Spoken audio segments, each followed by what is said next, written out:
afternoon, students. Good afternoon. ഞാൻ ഇന്ന് നമ്മൾ പാരലൽ ലൈൻസ് ചാപ്റ്റർ പഠിച്ചില്ലേ? അതിനകത്ത് നമ്മൾ റെഗുലർ ഹെക്സഗൺ വരയ്ക്കാൻ പഠിച്ചില്ലേ? അതിന്റെ ഒരു ന്യൂസ് റിപ്പോർട്ടിന്റെ രൂപത്തിൽ പറയാൻ പോവുകയാണേ. അപ്പൊ എല്ലാവരും കേട്ടിരിക്കാം. നമസ്കാരം, ഗണിത ലോകം ന്യൂസിലേക്ക് ഏവർക്കും സ്വാഗതം. പ്രധാന വാർത്തകൾ. വൃത്താനികേതൻ സ്കൂളിലെ 3 വിദ്യാർത്ഥികളെ പുഴയിലിറങ്ങി കാണാതായി. ആരം, വ്യാസം, മധ്യബിന്ദു എന്നിവരെയാണ് കാണാതായത്. സമാന്തര ലോകത്ത് സമാനതകളില്ലാത്ത തർക്കം. വാഴയിലെ ചെറുരേഖകൾ സമാന്തരമാണോ എന്നുള്ളതായിരുന്നു തർക്ക വിഷയം. ഇത് കണ്ടുകൊണ്ടുവന്ന ഒരു വഴിയാത്രക്കാരൻ വാഴ എന്ന് വിളിച്ച് അധിക്ഷേപിച്ചതായി യുവാവിന് പരാതി. അടുത്തതായി ഓണവിശേഷം. അത്തപ്പൂക്കള മത്സരത്തിൽ ഷഡ്ഭുജ തിളക്കം. വാർത്തകൾ വിശദമായി. ഓണാഘോഷത്തോടനുബന്ധിച്ച് അത്തപ്പൂക്കള മത്സരം നടത്തുകയാണ് നെടുങ്കണ്ട സ്വദേശികൾ. അത്തപ്പൂക്കള വിശേഷങ്ങളുമായി നെടുങ്കണ്ടയിൽ നിന്നും റിപ്പോർട്ടർ മിഥുൻ ചേർന്നതാണ്. മിഥുൻ, എന്തൊക്കെയാണ് അത്തപ്പൂക്കള മത്സരവുമായി ബന്ധപ്പെട്ടുള്ള അവിടുത്തെ ഒരുക്കങ്ങൾ? മാനസി, ഇവിടെ അത്തപ്പൂക്കള മത്സരത്തിന്റെ അതിഗംഭീരമായ തുടക്കമാണ് കാണാൻ കഴിയുന്നത്. എല്ലാവരും എല്ലാ വർഷവും നടത്തി വരുന്നതിൽ നിന്നും ഒരു വ്യത്യസ്തത ഇത്തവണയുണ്ട്. ഗണിത ആകൃതികൾ ഉപയോഗിച്ചുകൊണ്ടാണ് ഇത്തവണ അത്തപ്പൂക്കള മത്സരങ്ങൾ നടക്കുന്നത്. മിഥുൻ, അതൊരു കൗതുകമുണർത്തുന്ന വാർത്തയാണ്. കാരണം ഗണിതം നമ്മുടെ നിത്യജീവിതത്തിൽ എപ്പോഴും ആവശ്യമുള്ള കാര്യമാണ്. അത് അത്തപ്പൂക്കള മത്സരത്തിൽ ഉപയോഗിക്കുന്നത് വളരെ ആകർഷകമായ ഒരു കാര്യം തന്നെയാണ്. മനസ്സി, ഈ പൂക്കള നിർമ്മാണത്തിൽ 20 മീറ്റർ ചുറ്റളവുള്ള അത്തപ്പൂക്കളങ്ങളാണ് നിർമ്മിക്കാനുള്ളത്. അതിനായി എല്ലാവരും 20 മീറ്റർ നീളമുള്ള ഒരു രേഖയെ 6 തുല്യ ഭാഗങ്ങളാക്കാനാണ് ശ്രമിച്ചുകൊണ്ടിരിക്കുന്നത്. മിഥുൻ, ഷഡ്ഭുജ നിർമ്മാണത്തിനെ കുറിച്ച് കൂടുതൽ വിവരങ്ങൾ നൽകാമോ? മനസ്സി, 20 മീറ്റർ നീളമുള്ള ഒരു ചരട് എല്ലാവർക്കും കൊടുത്തിട്ടുണ്ട്. അതിനെ 6 തുല്യ ഭാഗങ്ങളാക്കാനുള്ള തിരക്കിലാണ് ഇവിടുത്തെ പൊതുജനങ്ങൾ. 6 തുല്യ ഭാഗങ്ങളാക്കാൻ വേണ്ടി ഒരു പ്രത്യേക രീതിയാണ് ഇവർ ഉപയോഗിച്ചിരിക്കുന്നത്. ഒരു നേർരേഖയായ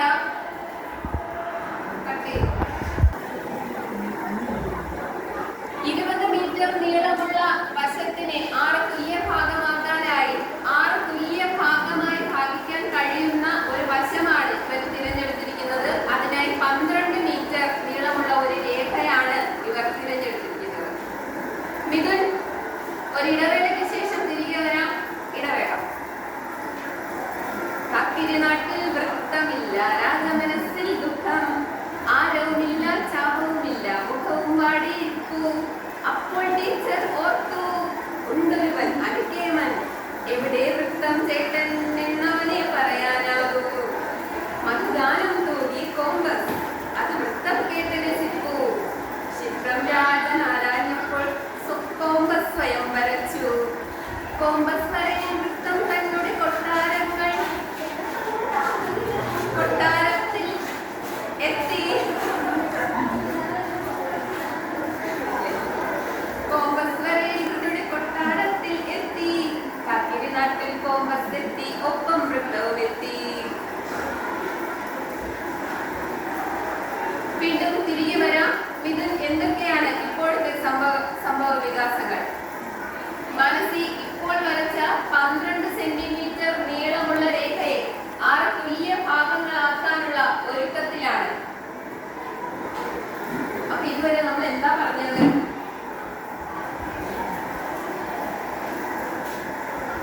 20 മീറ്റർ നീളമുള്ള ഒരു വരയെ 6 തുല്യ ഭാഗമാക്കണം. എന്തിനായിരുന്നു? അത്തപ്പൂക്കള ഇടാൻ. അത്തപ്പൂക്കളത്തിന്റെ എത്ര വശങ്ങളുള്ള ഒരു പോളിഗണാണ് നമുക്ക് വേണ്ടത്? 6. അപ്പൊ 6 തുല്യ ഭാഗങ്ങളാക്കാൻ വേണ്ടി 6 കൊണ്ട്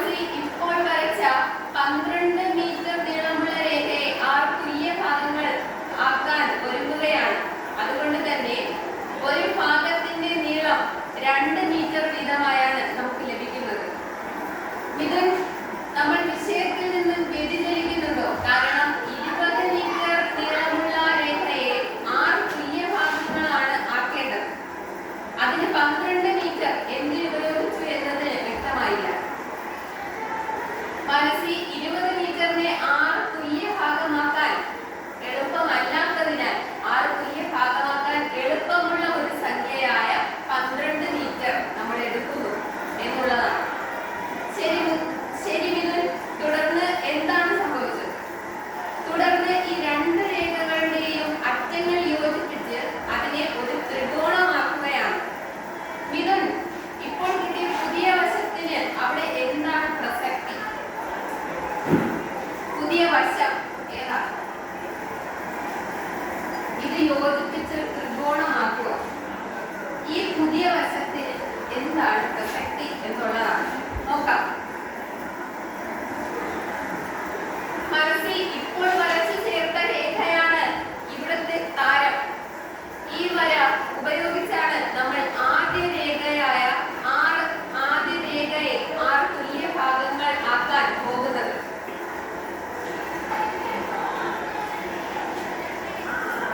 മനസ്സിൽ ഈ കാണുന്ന ചിത്രം കാണുന്നുണ്ടല്ലോ, ചിത്രം കാണുന്നു.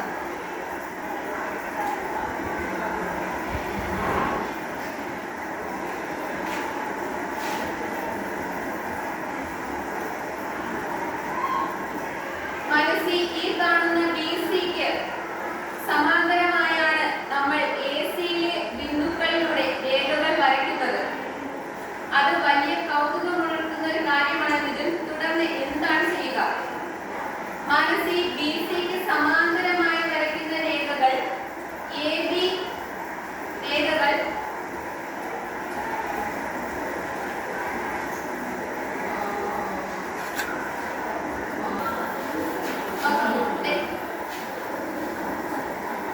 മനസ്സിൽ നമ്മളിവിടെ 12 സെന്റിമീറ്റർ നീളമുള്ള AC വരച്ചതിന് ശേഷം BC എന്ന രേഖ യോജിപ്പിച്ച് അതിനൊരു ത്രികോണമാക്കുകയാണ്.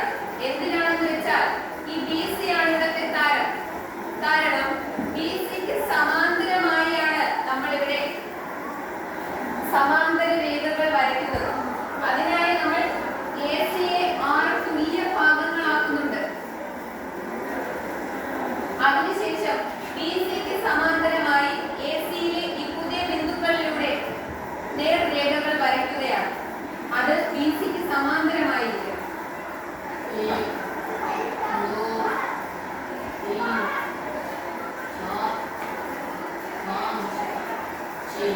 ഇത്തരത്തിൽ വരയ്ക്കുമ്പോൾ AB 6 തുല്യ ഭാഗങ്ങളായി നമുക്ക് കിട്ടുകയാണ്.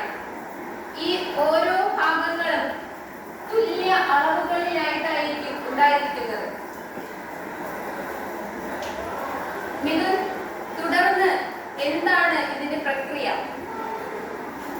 മനസ്സിൽ ഇതിന്റെ ഒരു വശം എടുത്തതിന് ശേഷം നമുക്ക് ഹെക്സഗൺ നിർമ്മിക്കാനായി അഥവാ ഷഡ്ഭുജം നിർമ്മിക്കാനായി ഷഡ്ഭുജത്തിന്റെ ഒരു കോണളവ് ആവശ്യമായുണ്ട്. ഷഡ്ഭുജത്തിന്റെ കോണായ 120 ഡിഗ്രി വരുന്ന രീതിയിലാണ് നമ്മൾ അടുത്ത രേഖ വരയ്ക്കുന്നത്. PQ എന്ന ഈ ഒരു രേഖ ഉപയോഗിച്ച് Qയിൽ നിന്ന് 120 ഡിഗ്രി വരുന്ന രീതിയിൽ ഒരു നേർ